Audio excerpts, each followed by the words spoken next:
নমস্কার বন্ধুরা, আজকে অনেক দিন পর আবার এসেছি আপনাদের কাছে। আজকে মৌরলা মাছের পাতুরি করব কলা পাতার মধ্যে দিয়ে। আচ্ছা, এর জন্য কি করতে হবে? মৌরলা মাছগুলোকে ভালো করে ধুয়ে বেছে পেট থেকে ময়লা বার করে ভালো করে ধুয়ে নিতে হবে।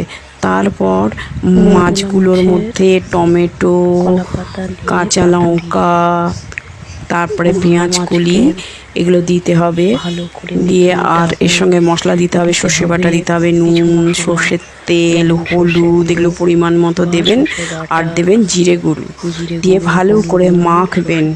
মেখে কলা পাতায় ভালো করে মুড়ে টুথপিক দিয়ে আটকে দেবেন।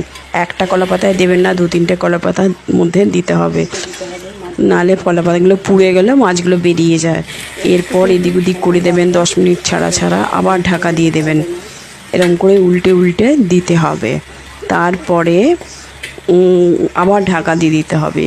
এরপর একটা পর্যায়ে আপনি বুঝতে পারবেন যে কলা পাতাগুলো পুড়ে এসছে, মানে মাছগুলো ভেতরে হয়ে গেছে।